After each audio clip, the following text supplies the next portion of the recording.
The name of this book is Miss Twiggley's Tree by Dorothea Warren Fox. I like this book because it's fun to read and it also teaches us a lesson. Miss Twiggley's Tree. Funny Miss Twiggley lived in a tree with a dog named Puss and a color TV. She did what she liked and she liked what she did. But when company came, Miss Twiggley hid.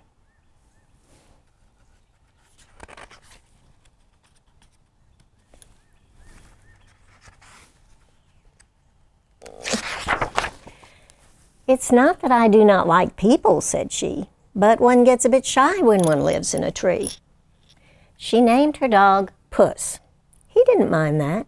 My very best friend, he said, is a cat. Oh, Miss Twiggley was friendly with bears. They shed on the sofa, she said, but who cares? They don't find me odd, and I'm grateful for that. I don't think they'd mind if I slept in my hat. And just to be sure, she slept in her hat. She slept in her hat, but she made up her bed and she swept and she dusted until the bears said they were thoroughly tired of being so neat and refused when she asked them to hold up their feet. Now, Puss was clever, a smart dog indeed. He did the shopping for things they would need, groceries and clothing, tools for repairs, bones for himself, and jam for the bears. But whenever he shopped for Miss Twiggley's meals, the town dogs teased him and snapped at his heels. So poor Puss shivered as scared as could be, and he hurried back home to his safe and sound tree. Miss Twiggley and Puss were happy up there, high above ground, in a house in the air. Simply disgraceful, said people in town, to live in a tree and never come down. The wife of the mayor was the maddest of all. To not be at home when I come to call is unforgivable. And besides that, I have been told that she sleeps in her hat. My husband must know of a town law, said she, against things of that kind going on in a tree. She marched to the mayor. Now what can you do? That house in the tree is spoiling our view. Miss Twiggley's a nuisance. No town should allow a person to hang up their wash on a bough. The smoke from her chimney is causing a smog. And she lives, so they say, with some bears and a dog. The poor mayor sighed.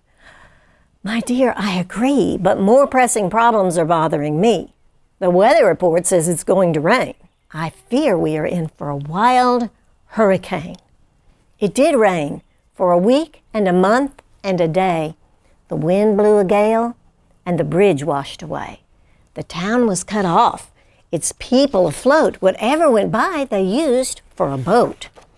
The road and the meadow were one stormy sea, and right in the middle stood the house in the tree. Oh, Miss Twiggley had battened her hatches and checked her supply of tea and dry matches. String up some hammocks, she called to the bears. Puss, you build platforms for spare beds and chairs. We may have some callers, and wet ones at that. I'll go change the bows on my best sleeping hat.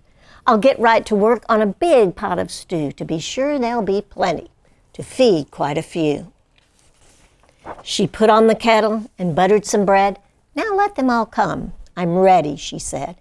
They're coming, called Puss, who perched way up high, holding a spyglass close to his eye. Ahoy, called the mayor. Miss Twiggley, yoo-hoo! Is there room in your house for a wet friend or two? There's room for you all, Miss Twiggley replied. Climb up where it's warm.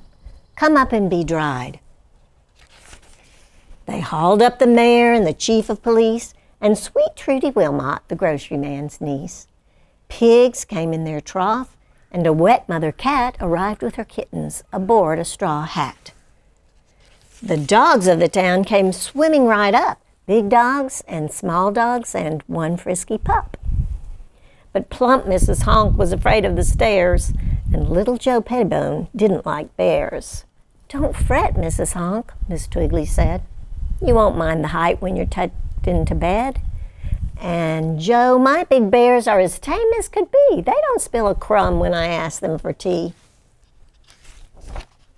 In the very last boat, bedraggled and wet, was the wife of the mayor, looking upset. She felt so ashamed of the words she had said when her hostess declared, "I fixed you my bed." Miss Twiggley's new friends were cozy and warm, sheltered and fed and out of the storm. Though the wind made the rain go splittery-splat, the mayor's wife slept safe and sound in the hat. Old Puss, once so shy, forgot all his fear. The town dogs were fun. He was glad they were here. They pretended the house was like Noah's Ark. They played games and sang until long after dark. Now the townsfolk were glad, just as pleased as could be, that funny Miss Twiggley lived in a tree. And Miss Twiggley found out something wonderful too. When emergencies come, you don't think about you. You help all you can, and you never ask why. And the first thing you know, you forget to be shy. Miss Twiggley's tree.